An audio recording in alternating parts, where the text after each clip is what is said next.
ಈಗಾಗಲೇ ಬೆಂಗಳೂರು ಸಂಚಾರ ಪೊಲೀಸ್ ವತಿಯಿಂದ ಭಾಳ ಒಂದು ಎಲಾಬ್ರೇಟ್ ಬಂದೋಬಸ್ತ್ ಅರೇಂಜ್ಮೆಂಟ್ಸನ್ನು ಮಾಡಿದ್ದೀವಿ. ನಮಗೆ ಬಹುಮುಖ್ಯವಾಗಿ ಜನ ಸಂದಣಿಯರ ಜಾಗಗಳೇನಂತ ಹೇಳಿದ್ರೆ ಬ್ರಿಗೇಡ್ ರಸ್ತೆ, MG ರಸ್ತೆ ಮತ್ತು ಸುತ್ತಮುತ್ತಲಿನ ರಸ್ತೆ ಅಂದರೆ Residency Road, Rest House Park Road, St Marks Road, Residency Road ಅಲ್ಲಿ ನಾವು ಸಂಪೂರ್ಣವಾಗಿ ಸಂಚಾರನ ನಿರ್ಬಂಧ ಮಾಡಿದ್ದೀವಿ. MG ರಸ್ತೆಯಲ್ಲಿ ಅನಿಲ್ ಕುಂಬ್ಳೆ ಜಂಕ್ಷನಿಂದ ಹಿಡಿದು ಟ್ರಿನಿಟಿ ಸರ್ಕಲ್ವರೆಗೆ, ಮತ್ತು ಅದೇ ರೀತಿ ಬ್ರಿಗೇಡ್ ರಸ್ತೆ ಆರ್ಟ್ಸ್ ಆ್ಯಂಡ್ ಕ್ರಾಫ್ಟ್ ಜಂಕ್ಷನ್ನಿಂದ ಹಿಡಿದು ಒಪೆರಾ ಜಂಕ್ಷನ್ವರೆಗೆ. ಆಮೇಲೆ ಕೆಲವು ಕಡೆ ನೋ ಪಾರ್ಕಿಂಗನ್ನು ಮಾಡಿದ್ದೀವಿ, ಅದು MG ರಸ್ತೆ, Residency Road, St Marks Road ಇತ್ಯಾದಿ ಕಡೆ. ಅದೇ ರೀತಿ 100 ಫೀಟ್ ರೋಡ್ ಇಂದಿರಾನಗರ ಅಲ್ಲಿ ಕೂಡ ನಾವು 12th ಮೇನು ಮತ್ತು 100 ಫೀಟ್ ರೋಡಲ್ಲಿ ನಾವು ಕೆಲವು ಪಾರ್ಕಿಂಗ್ ರೆಸ್ಟ್ರಿಕ್ಷನ್ಸನ್ನು ಮಾಡಿದ್ದೀವಿ.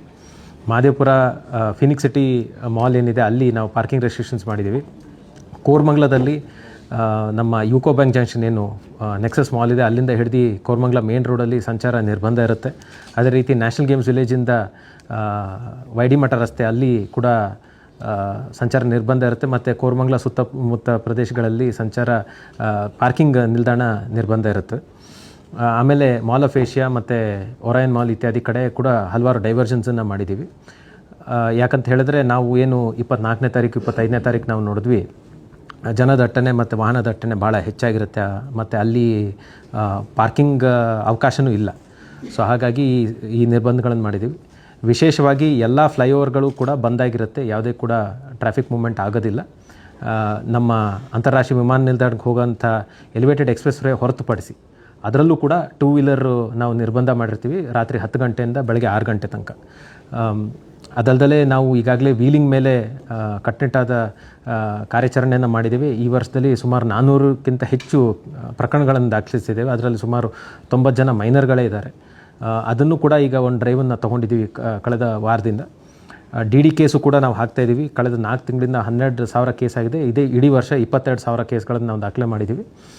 DD ಒಂದೇ ಅಲ್ಲ, ಈ ಮಾದಕ ದ್ರವ್ಯ ವಸ್ತುಗಳನ್ನು ಏನು ಸೇವನೆ ಮಾಡಿ ಓಡಿಸ್ತಾರೆ ಅಂಥವ್ರ ಮೇಲೂ ಕೂಡ ನಾವು ಕಟ್ಟುನಿಟ್ಟಾಗಿ ಕ್ರಮ ತೊಗೊಂಡಿದ್ದೀವಿ. ಅದಕ್ಕೆ ಬೇಕಾದ ಉಪಕರಣಗಳನ್ನು ಹೊಸದಾಗಿ ನಾವು ತೊಗೊಂಡಿದ್ದೀವಿ.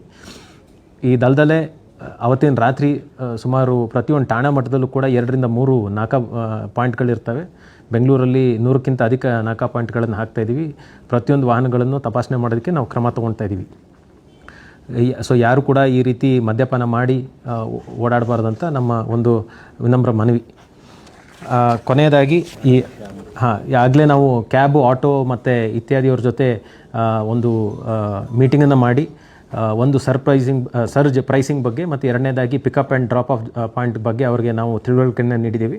ಈ ಇಂಪಾರ್ಟೆಂಟ್ ಏರಿಯಾಗಳಲ್ಲಿ CBD area, Koramangala, 100 feet road ಇತ್ಯಾದಿ ಕಡೆ ನಾವು pickup and drop off zones ಮಾಡಿದ್ದೀವಿ. ನಾವು ವಿವರಗಳನ್ನು ನಾನು ಪ್ರೆಸ್ ನೋಟಲ್ಲಿ ನೀಡಿದ್ದೀನಿ. ಸೊ ಹಾಗಾಗಿ ಎಲ್ಲರೂ ಕೂಡ ಅದನ್ನು ಕಟ್ಟುನಿಟ್ಟಾಗಿ ಪಾಲಿಸಬೇಕಂತ ಅವ್ರಿಗೆ ಸೂಚನೆ ನೀಡಿದ್ದೀವಿ. ಮತ್ತು ಈ ವರ್ಷ ಪ್ರತಿಯೊಂದು ಠಾಣಾ ಮಟ್ಟದಲ್ಲೂ ಕೂಡ ಟೋಯಿಂಗ್ ವಾಹನಗಳನ್ನು ನಾವು ತೊಗೊಳ್ತಾ ಇದ್ದೀವಿ ಅವತ್ತಿನ ರಾತ್ರಿಗೋಸ್ಕರ.